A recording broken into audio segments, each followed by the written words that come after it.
All right, we are live. All right, guys, I'm going to give a few minutes for everyone to join, and then I'm going to go ahead and start. I'm just going to move this over here so I can see your chat messages. Good evening, OC Pet. How are you, buddy? Yeah, so this session I just wanted to kind of I guess explain a lot more into my trading strategy, and not only that, like just kind of why I take these kind of trades, so you guys have a better understanding, and you guys aren't lost the next time we actually enter these positions. Um, hey Ben, how's it going? Welcome, welcome. So I'm gonna do Ethereum. I'm actually gonna start with Ethereum pretty much, and maybe near again. I want to keep the session for an hour because it is an educational one, so I want people to actually get something out of it. I don't want to make this very long. Hey Mike, how are you? So yeah, so we're just gonna keep it very I'm just gonna start right now. People will join in as they join, but for now we'll just go ahead. And again, near the end, if you guys have any questions or you want me to go over anything, I can do that for you guys as well. So starting off again, I only trade on the 4 hour time frames. A lot of you guys have asked me why don't I look at the 15 minute, why don't I look at the 30 minute time frames? And the reason why is because they are very manipulated. When you see, for example, any sort of price action or anything like in like patterns, for example, they usually don't tend to play out on the 15 minute, 30 minute. They usually play out larger on the higher time frames. So that's exactly why I play the higher time frames, the 4 hour, the daily, rarely the daily, but mostly the 4 hour and the 1 hour. And I'll be able to explain to you guys why, obviously, in detail I do that. But for now, like, we'll look at Ethereum, and I just want to start off with, of course, support and resistance. For those of you that don't know what that is, think of support as a floor and think of resistance as a ceiling. Now, some of you guys have sent me some of your charts for, again, my opinion, and I've always mentioned to you guys, and I'll continue mentioning this, keep your charts extremely clean. There's absolutely no reason why you guys need 500 indicators. You guys can see my chart right now. It's extremely simple. I have my resistance, I have my support, I have my RSI, and I have my exponential moving averages. That's all I really need. Everything else after that, of course, you can have, MACD. Some people ask me why I don't trade with MACD. Well, again, these are kind of indicators that tend to be manipulated. I personally don't like them. I have tried them. I've been trading for a very long time. I've pretty much played with most indicators, but an indicator is just an indicator, and that's all it should be. It shouldn't be, something that you're strictly focusing on and taking trades. Like, for example, I know people that only trade off RSI, right? So when we go into overbought regions, they're like, okay, I'm gonna buy. But then the reality is, again, like when you see ranges like this where RSI goes absolutely parabolic, then you're pretty much like a lost sheep, right? You're like, well, what do I do now? Where should I go? So the way I do it in my trading is I have my support and my resistance. I have my exponential moving averages, and these are specifically entries that I look for once everything lines up. And I'll show you guys how to do that later, but for now I want to start off with the basics again. So you guys can see my chart. I don't have 30 different resistance lines drawn. I don't have 30 different support lines because you want to see only the daily resistance and the daily support because these are the main levels of opportunity. Now, the way I draw my support lines, for example, you guys can see the 1518 level. The 1518 level is a very important level. Why? Because looking at price analysis, you can see that we tested this level multiple times. When I say that, what I mean is the wicks. You guys know I'm a wick trader. I only like wicks. Some traders, for example, like candlesticks, right? They'll trade off the body of the candlestick, etc. I am a wick trader. And for those of you that don't know what a wick is, it's this little line you see underneath a candlestick. So these are wicks and they're very precise.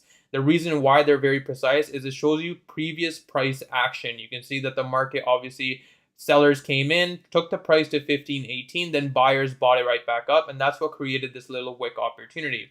Now, the reason why I like trading these wicks is because it tells me a lot of what happened from previous analysis.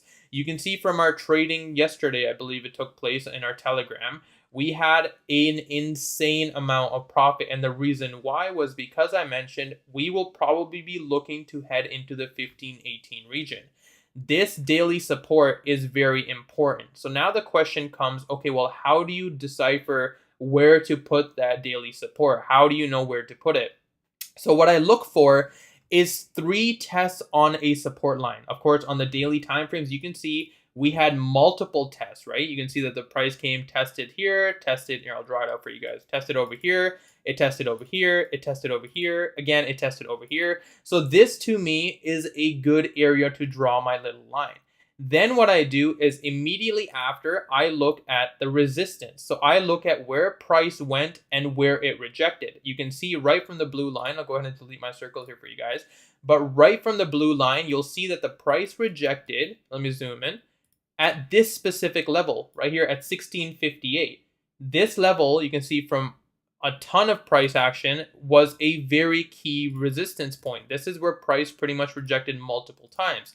So that's where I will go ahead and draw my resistance point. And now you can see that if we were just to do this, so hold on, if we were to just look at it from this price action like this, we have a pretty clean range here. Every time the price tests that resistance at 1658, we start looking for those shorting opportunities. Every time the price tests that support level at 1518, we start looking for buy opportunities. And in between, of course, is a consolidation. And then the question is, what do you do for consolidation? Then we go on the 4-hour time frames. Now, the 4-hour time frames will be able to tell you guys stuff a lot better, right? It's a lot more clear because by the time the 4 hours closes, 7 p.m. Eastern is when the daily candle closes. By then, a lot of traders are keeping a very close eye on the daily. What happens when the daily closes? We tend to get a ton of manipulation and volatility. You guys in the Telegram saw the fact that we entered a shorting position and Ethereum went parabolic. We entered a shorting position, I believe, at 1610, and you can see we shot up all the way up to 1640, and everyone got caught out in that position, right? Everyone got faked out. They were like, okay, well, this is a long, this is a long. And you can see that even on Bitcoin, like this wick was very dangerous. A lot of traders got caught out here at 23.8 because they thought the price would continue to the next resistance point. But this was a fake out. You know, the reason why it was a fake out, and I'll show you guys something cool in a second here, but you can tell from price action when the price just starts to shoot up for absolutely no reason, that is manipulation. Usually that ends into a massive move, again, to the downside. We go ahead on the hourly, you can see that we had a great pump, which was obviously, important because, once again, we saw a nice pattern here on the hourly, which I'll explain to you guys in a bit. But immediately after, we saw a massive dump, right? We saw a dump, and look where it exactly pumped right back up. It hit our exponential moving averages. I have a video about my indicators, but I'll quickly go over it again for those of you that are new. So what I have is the 9 exponential and the 20 exponential. All you do is go on TradingView, you just type in EMA, and you'll have moving average exponential. Go ahead and click that, and of course it'll show you, and I leave it default settings. The only thing I change is the line itself, or the EMA for that. I'll change the period. So I'll change a period to 9, I'll get another one, and change the period to 20. The reason why I like these two specifically is because it works extremely well on the 4-hour time frames. So the way I analyze stuff on the 4-hour time frames is if we are trading above these two lines right here, I will be looking for only long positions. If we are trading or rejecting these two lines, I am looking for shorting positions. That move we had about a few days ago, everyone in the Telegram made a ton of money. The reason why is because we all shorted Ethereum at 1620. The reason that level was important is, you guys can see, we rejected the exponential moving average, and I mentioned to you guys, where do you think the trade would go after? It would have ended up back to our daily support, because these levels are like magnets right now, and they're going to continue trading like magnets until we have a breakout opportunity. Either we have a breakout above 1658 and we see a massive run up, or we have a breakdown on 1518 and we have a massive move to the downside. Now I want to talk to you guys about the main price action levels that I look at. Other than the fact that, of course, we have our support and resistance, you can see that we also have RSI. So what I look for, and again, this is obviously, as traders, you guys will pick up stuff differently than I will be able to teach you guys. But the way I see it is, if we were on a daily support, you can see we were on a daily support, our RSI was extremely oversold, and then we broke above the exponential moving averages. What do you guys think would happen, right? We talked about this. When that happens, there's no reason to look for a shorting opportunity. I mentioned in the chat that, hey, we have a breakout formation on Ethereum. We are seeing the exponential moving averages being tested, and I'll show you guys that trade. This is where we took our profits, right? Right at 1557. We closed the trade, and I'll explain why in a second. But you can see this was a breakout opportunity. Then we had a massive move upwards. What happened here? On the hourly, we were oversold. We broke above our exponential moving averages, which is also bullish. And the fact, now I'll get into patterns, we had a W formation. So a W formation in terms of price action is simply just the letter W. You will see this across many time frames, but obviously the higher the time frame, the higher chances of it actually playing out. This was a beautiful W formation on the 1518 level. We actually ended up shorting this and profiting, and taking a long position and profiting. The reason why I closed the trade early was because it was on the hourly time frame. Hourlies are very manipulated. What could have happened is, as soon as we hit 1557, we could have easily saw a dump opportunity, and I didn't want you guys to end up holding that position for a loss, because the idea was, once again, going back to our support, the more times a support level is tested, the higher chances of it actually breaking. We were already retesting a major support level multiple times, right? You can see from price analysis, we tested this level multiple times with no clean breakdown formation. This is why I mentioned be very careful entering a shorting position at 1557. We took our profits, and then we saw an explosive move, right? So that's fine. And that's what I explained to beginners mostly is, if you missed your chance or your opportunity to get into that long position, that doesn't mean it's the end of the world. There will be another trade, and it's always better to wait until we get to some price action. A ton of traders got greedy here and started entering shorting positions, right? They started betting the market was going to go down. What happened? They got absolutely wrecked. We saw a massive move to the upside. Looking at price analysis, you guys can see what is interesting here at this level in terms of wicks. You can see that we have multiple wick opportunities, right? We're seeing multiple tests of this magical line. I don't have a line here, but we can see that this area is for some reason, a good support line, right? Buyers are eagerly waiting at this level. What happened? People thought, this is why I mentioned we could be looking for a push to 1600, because not only was this area going to act as a magnet because it was a support line that was crucial, it was also a beautiful area for the bulls to take profit. They took their profits at that level, and guess what happened? We continued pushing higher. That's when I messaged you guys in the Telegram, and I said, hey, we are way too over leveraged at this position. I don't think this will hold. And immediately after I sent that message, we saw a massive dump on Ethereum. Now, if you guys see the current price action on Ethereum, you guys will notice something. On the hourly, we are already over leveraged from our exponential moving averages. You guys need to understand the price needs to stay very close to the EMAs for a pullback or a healthy continuation. We don't see that right now. So what do we see instead? We see manipulation. We see the price is still in overbought region, as well as the fact that we opened the daily candle. I'll go ahead on the daily and show you guys. Look at the daily candle, how it opened. We didn't see a pullback to the exponential moving average. We just saw a straight pump to the upside. Now, it gets dangerous, of course, entering at these levels, because if we do see a breakout of 1658, this is going to be a massive move, right? We want to be very careful of not to get caught out like that. Me, as an aggressive trader, I would look at this from a shorting opportunity. Why? Because I know the fact that, again, on low leverage, I can probably risk the fact that if we get to 1658, I'll take the loss.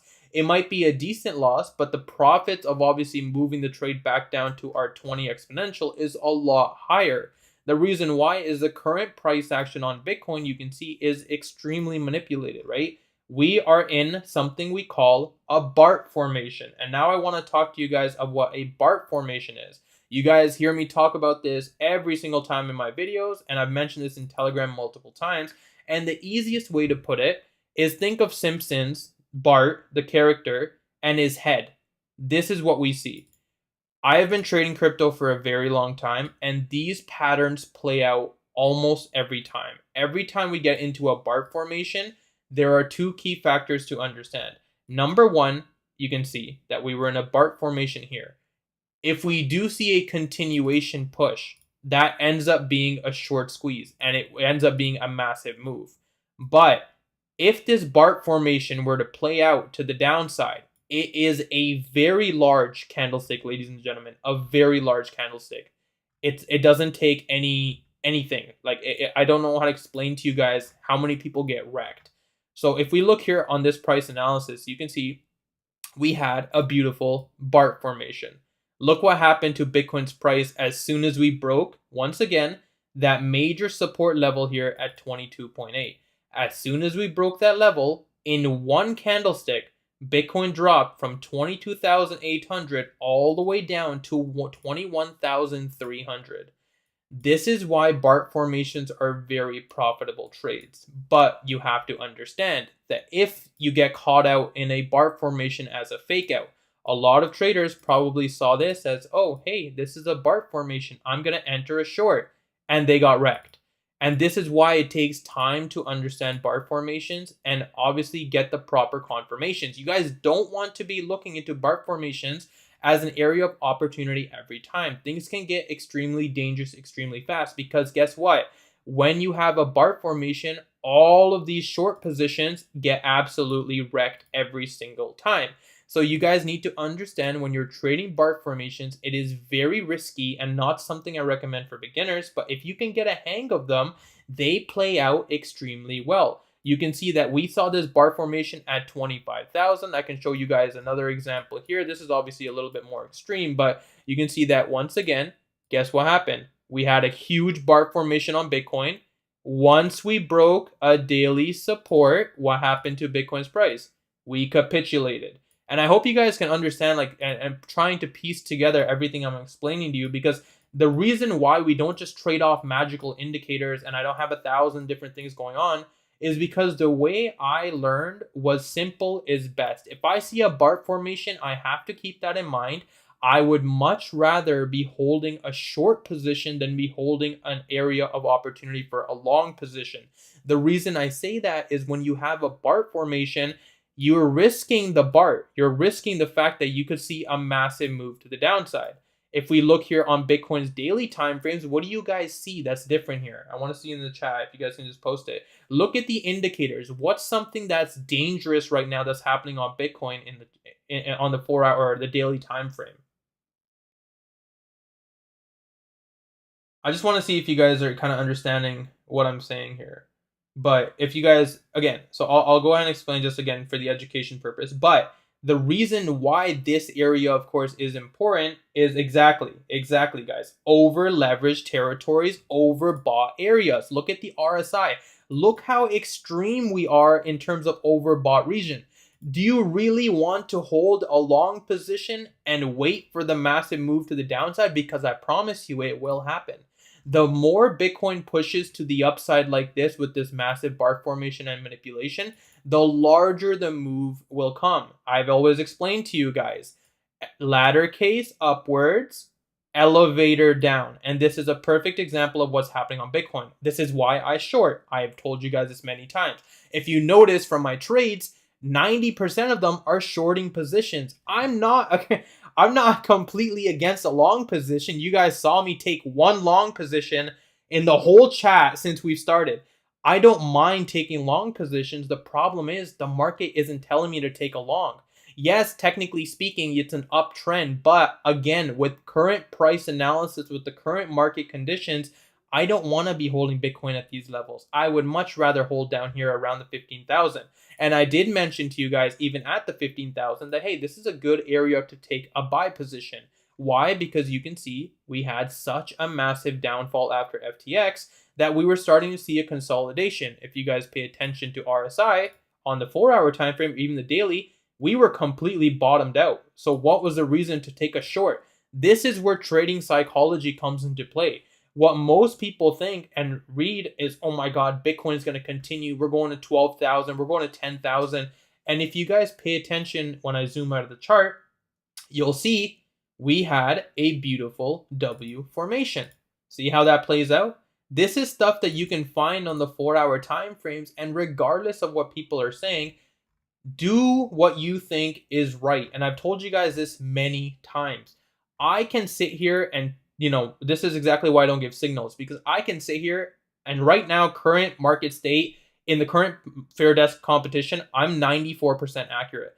I can sit here and give you guys signals all day, but 3 years from now, I might not be able to do that. And that's why I want you guys to understand how these price action trades work, because you will get to that point the more you practice.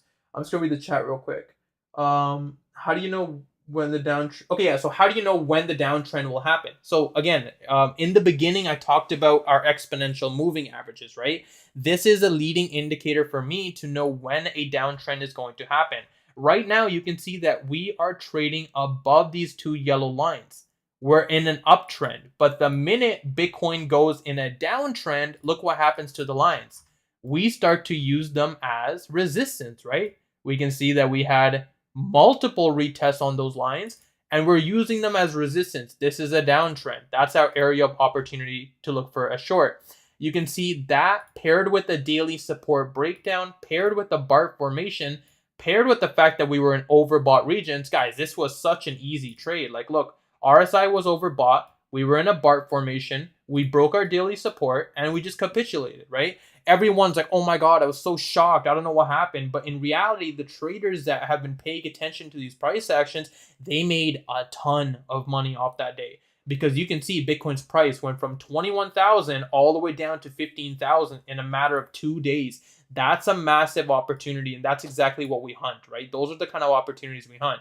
Right now, in the same sort of situation in the market, yeah, we're in an uptrend, supposedly, right? Price is up, every indicators are up, but we're getting to extreme conditions now. This is why I always mention pay close attention to daily time frames, because if they're very over leveraged, you will know that we are expecting a larger pullback. Can you define rejection from EMA? Yes, I can definitely do that for you. So yeah, so what I mean by rejection from exponential moving average, and I'll show you guys that real quick. So when you look at your exponential moving averages, you can see that the price tried to break above these two yellow lines, or yellow and white, sorry. The price tried breaking above. It was rejected. So this was a rejection opportunity. And then you can see, once again, we never really saw that opportunity to break out. We tried again right here. We tried, and then we did break out.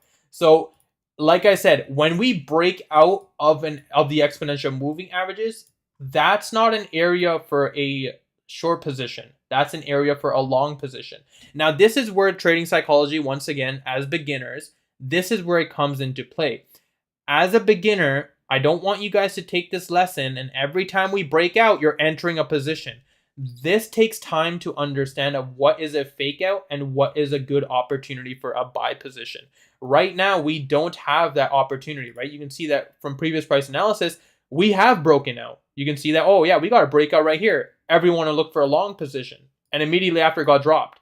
So that's what I call a no trade zone. This is all a no trade zone. When you see the exponential moving averages start to consolidate, that is what we call a no trade zone, because the market is still deciding what it wants to do. But that's why we look at these confluences across the board, the 4-hour, the hourly, the daily, before we make a decision for a long position. Please explain how and when to take profits. Now, this is a great question. I will try to make it as easy as you guys can. All of you guys in this chat right now, all 16, 20 of you, whatever, are very different traders. Your price action is different. What I mean by that is the way you've been taught to trade.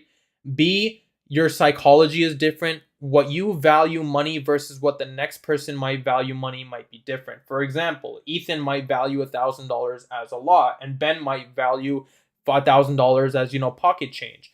So my best advice to you guys for when it comes down to taking profits is, this is something very hard to learn. Take what you can get and close the trade. If you can go to bed with a 20% or a 10%, 5% every day, and you're happy with that, then that's fine. But you need to understand that it's not always going to be 5%. So don't get into the habit of, nope, I can't. It's at 4.99. I'm not going to close it, because you will get burned. So before you go to bed, again, best advice, never trade before going to sleep. But if you see a trade open, you see profits, you'll see whatever percentage, and you're like, yeah, I'm pretty happy with this.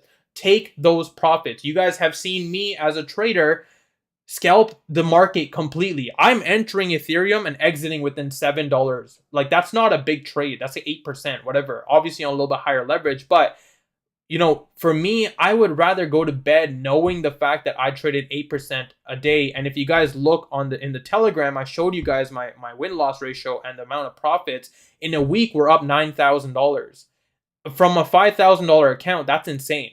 But the reason why is, if you guys see, I just take those profits as soon as I get them. Sometimes the trades are 5 seconds, sometimes the trades are 30 seconds. But take what you can get and what you're happy with. Do not chase percentage. Do not trade 2 to 1, 3 to 1, 4 to 1 unless you're experienced, right? That's very key. As a beginner, you don't want to get into the habit of seeing money on the table and just saying, okay, but there's more. Okay, yeah, but Bitcoin's going up. As soon as you start thinking like that, just pretend like your account's gone anyways. You're just giving your money away at that point. What is confirmation? So what do you mean by that, Bo? Yes, I do love scalping as well. It's a great thing. But yeah, so in terms of current price analysis, I don't want to get too far ahead about obviously the education side. Right now, the way I see things, and I'll explain this to you guys very well as well. If you ever see something like this, like a massive move to the downside and then a consolidation zone, if you ever see a break above that level, so like here, I'll explain. So if you see this move and then this consolidation, and then you start to see the trade start going up, just understand that 9 out of 10 times your take profit level will be pretty much where the move set started. That's where the bullish case looks to end. You guys knew that from the very beginning when I was making, I don't make videos on Bitcoin too much because again, price analysis is just very slow, but I made the video on Ethereum at 1421. I mentioned multiple times the take profit level will remain at 1658. You want to know what other video I made a lot and a lot of people doubted was Quant. I mentioned that Quant will hit 154. And if you go through my videos, you'll find comments saying it'll never hit 154. The reason why it hit 154, and this is a perfect example of a trade, you can see number one, we had a W formation. And look where the move set started on Quant. Look where we finally saw that breakdown. It was on the 154, which was a daily support. Where did the bullish case end? Look, we're trading on that level of 154. This is why it's so important to zoom out of your charts. Stop staying in a tunnel vision aspect and looking at these opportunities. You want to look for what's bigger, right? What's on the table that has for you to offer. You can obviously counter trade, right? You can see the whole way up we saw multiple pullback opportunities, but this is why we trade the 4 hours and the 1 hours. But your overall perspective was you're bullish on Quant. You're bullish on these levels. Why? Because you know that this is going to end up in this area where it first started. This is why it's so key to understand that, right? You don't want to counter trade yourself. If you know it's going to go up, then this comes down to psychology. If you're entering a trade, for example, and you're taking a shorting position, you don't want to get caught out in your short position if it goes against you. Close that thing.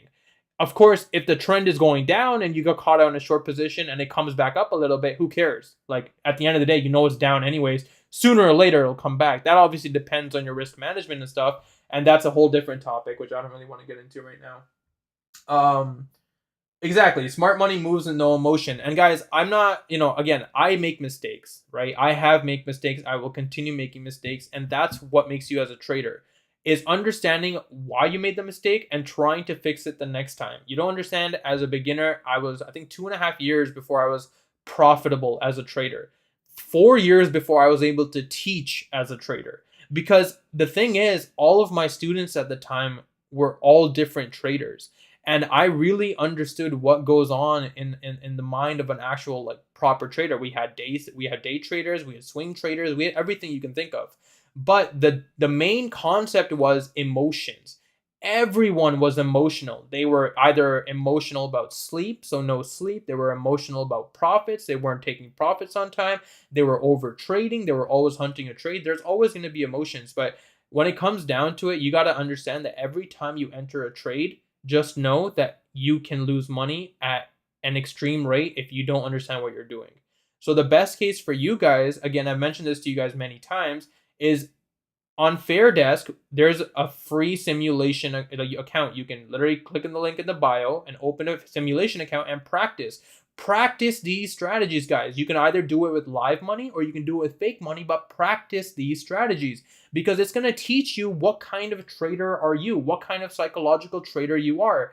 Everyone in this chat is different. And again, I can't go one by one to find out your problems, but what I can do is as you guys are trading and you're taking entries, send them to me. Send them to me on Twitter and ask me my opinion. I will gladly tell you where you made the mistake and how you can fix that next time. Or if you're already having problems, message me and I'll be able to explain a little bit more further into detail as to what I can do to fix you, right?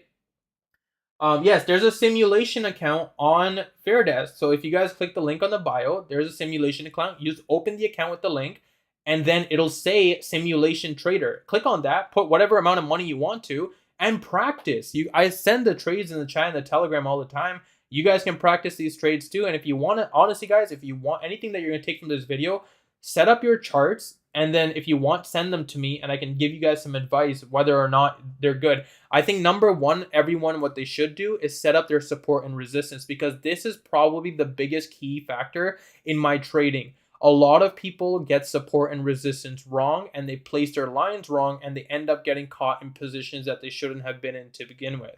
So that's something that takes a long time to practice. And I definitely would suggest that to you guys to firstly look at that aspect first. So right now, even on Bitcoin, like you guys are seeing, this is the reason why I'm not in a long position, right? Although we're still using this uptrend to the upside, I would rather not be in this trade when it comes to crashing down, right? I want to play it safe. Same with Ethereum right now. I don't like this position at all. And even I mentioned to you guys when we first started the video, I would be looking for a shorting position here at 1630. You can see that trade would have played out perfectly. Why? Because these exponential moving averages are going to be acting as magnets. A lot of traders are going to try to get caught in this breakout, and it's a very dangerous thing to do. Now, I just want to quickly, before I end off the video, because again, this was an education, it's not live trading, I'm not trying to keep it going for too long because people are actually going to watch this after. I just quickly wanted to kind of talk about the overall psychology of a trader. And this is my, I guess, tips for you guys to kind of stay and watch out for. Number one, don't overtrade, okay? Don't hunt positions if there isn't a position because that's how you will get burned. I'm a scalper and I'm a 4-hour trader. I haven't posted a trade where I've actually held it longer than 3 minutes. And again, because the market conditions are very favorable right now. But when market conditions are slower, it's a completely different side story. So number one, don't chase a trade. Number two, if you are in a trade, don't get emotional if it starts going the opposite way. Know when to cut your losses. And that's something that's extremely hard to teach. Everyone's different. And for me, like I said, you guys saw in Telegram, we entered the trade and the price went against us extremely fast within seconds and then within seconds dumped. A lot of traders probably got panicked and closed their positions. But again, this is why I tell you guys, I know what I'm doing when it comes down to manipulation. The risk would have been the fact that we would have continued pushing on higher, but we would have just cut our losses. It was a bad entry, whatever. But it didn't. You saw it crash within like literally 30 seconds after. So that's something that takes time. Manipulation is something you will learn over time. Number three. So again, number one, don't hunt for trades. Number two, don't over leverage. Number three, I might have messed that up, but regardless. Number three, guys, it's important not to get sucked up into trading. I don't want you guys to get into the habit of always looking at the charts. It's great learning material, but you want to make sure you're eating and sleeping. Because I promise you guys, the amount of times I got liquidated, or lost everything rather, for those of you that don't know what liquidation means, was because I just didn't eat for 3 days. I wasn't thinking, I was entering positions for no reason. So, keep it a rule, maybe 2 trades a day, 3 trades a day, whatever. I don't like rules like that, but as a beginner, I definitely did because I was trading 15, 16 times a day. and it was not healthy. Although the profits were great, it just wasn't a healthy trading habit. But yeah, that's pretty much everything I wanted to explain to you guys in this education video. I am gonna end it again because people are gonna be watching this after. But if you guys have any questions, hit me up on Twitter, and again, even in Telegram. If you guys haven't checked out the Telegram, make sure to do so. And once again, make sure to check out Fairdesk and their simulation trading. It's wonderful. I would highly suggest, if you guys are looking to leverage trade, use Fairdesk because the fees are a lot smaller. The link is in the bio for you guys. And if you guys do get into it, they do give you a $600 deposit for as a bonus, depending on obviously what you deposit into the accounts. But yeah, no problem, guys. Thanks, Steve. Thanks, CD. Thanks, guys, for everyone coming. I appreciate it. But yeah, I'm gonna end it real quick. We will do a live stream. I promise someday. I've just been really busy, but I will try to do a live trading stream so we can all make some money or lose money like last time. It was fun though. But yeah, thanks guys for watching, and I hope you guys have a wonderful night.